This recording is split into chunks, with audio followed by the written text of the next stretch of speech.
Welcome. This is Duelist bringing you Map 4. The one force it has an Oro D, Oro A, Ares D, and Chimera D for the attackers. A Cougar D, Yeti, Bobbin and Uller C, Proxima and Atlas B, Uller D for silver. The Atlas you see before you is critical to the attacker's chances of forcing a Map 5. This is the notorious TSA Alshain, which has a tunnel on it, in which sometimes teams go in there, and it gets really controversial because the teams can sit there, and if the other team does not want to engage, you can go for a tie at the end of the 30-minute time limit. But it's just kind of fun down here. It's interesting. This is the room where they all stand, and I know for a fact, having discussed with one of the teams beforehand, they don't want to go in the tunnel, and the other team is specifically going to the tunnel. So we could be in for a long battle because the attackers more than likely will simply choose not to engage the enemy if they decide to sit down here the entire match. It's a valid strategy. It's something that happens a lot on this map, but if one team gets there first and is lined up correctly, it is very difficult to charge and win on this tunnel unless you have a very good setup for the situation. Neither team really bringing a lot of radar here, so unlike previous matches where there's usually a Raven or something that has good radar, especially for Angel ECM, their opponents have Angel ECM, which make them they'll have their radar on, and this team will not have their radar on. In fact, they don't even have a single stealth asset. You can see that they're sending Gnome out as their scout because they have no radar whatsoever. One tactic they may use is to have Gnome go radar hot, so that he gets discovered by the enemy, and then try and bait them into the tunnel. Our time limit is 30 minutes, and we started at 8600. So we'll see what happens. You can see the positioning that they found. We've seen this team in this spot before on this map. Proxima, the drop commander, and making this because he can. It's not easy to hit them due to the many spots of cover, and you can see that they also sent out a scout of their own a bit, sending out Silvercraft's Uller past up here, and this is a very well protected close range corridor along most of this path. I've traveled this path before in a recent battle on this map, and it works very well because you can activate your radar and find the enemy and even poke at them a bit from all these different spots, and it takes them a long time to get back and cover you.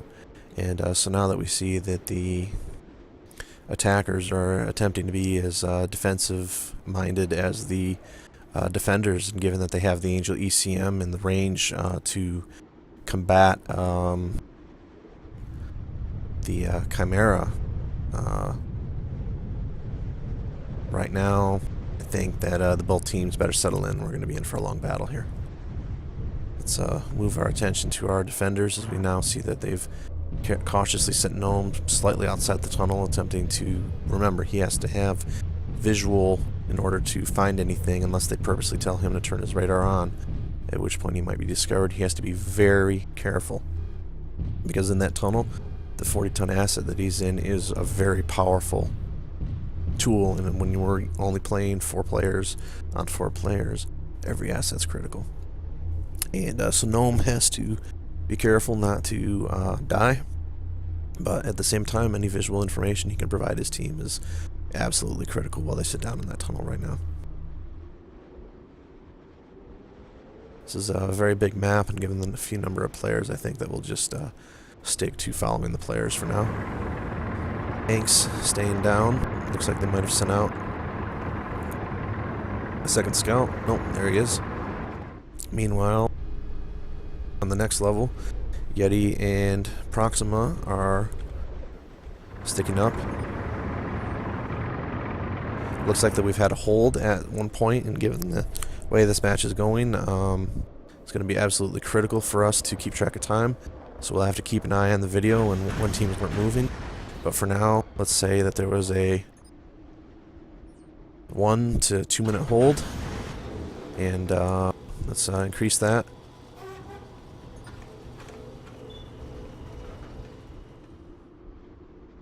Let's say that we held at about 982, so we're about 4 minutes into the match, and we'll resume.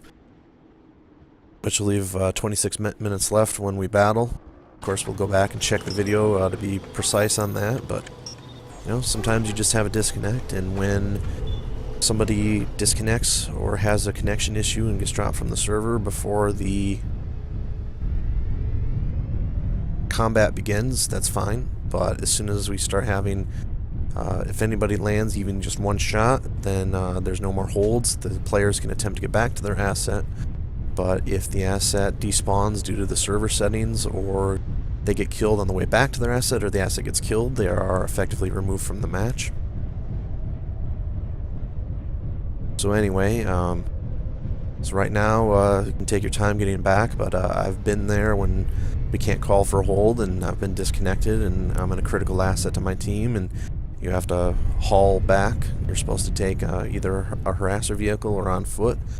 And it takes a while to get back, and I can tell you that it's just nerve-wracking having to go super fast. The hold is now ended. Let's just round that up to 97.03. The hold is ended. We're 4 minutes in, so we will be continuing to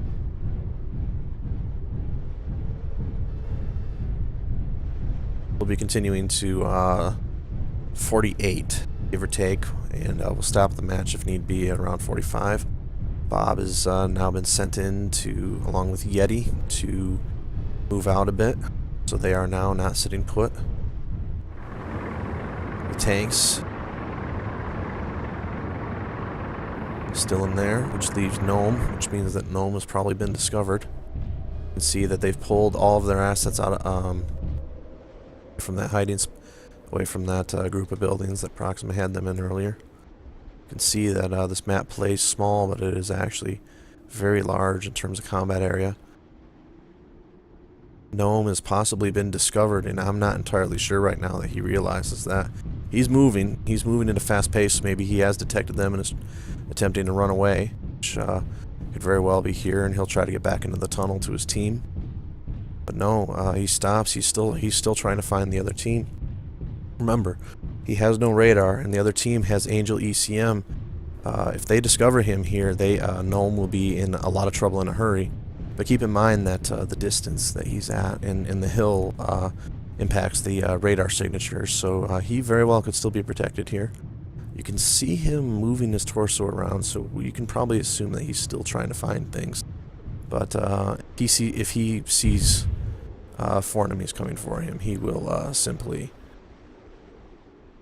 run away. He has 87 kph, which is not quite fast enough to get away from his enemy pursuers, which, as you can see, they've taken off somewhere. Tanks moving a little bit, but are still in the tunnel. And now Bob and Yeti have decided to move into the tunnel.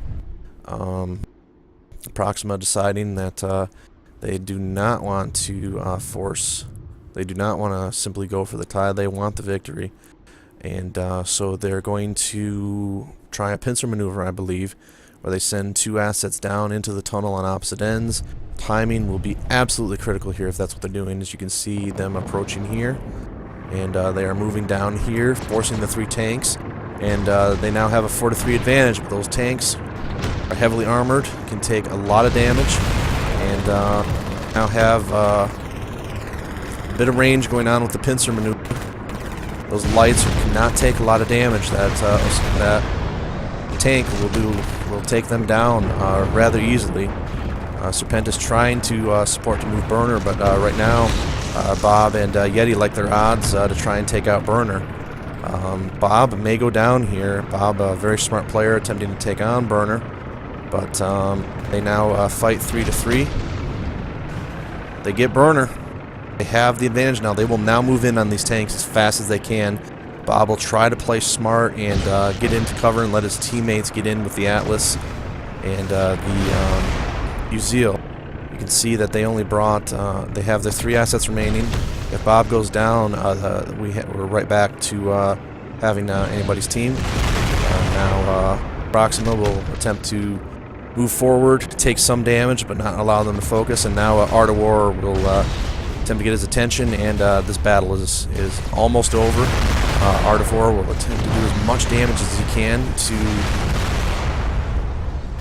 to them, but they did not. Bob is pretty heavily hurt, and the Atlas took some good hits, but that was an excellent timing strategy by Proxima. I do not know if he had the information that maybe they discovered Gnome King and realized he was a ways out, and they decided to move in, but an excellent strategy there. The tanks did a good job of taking down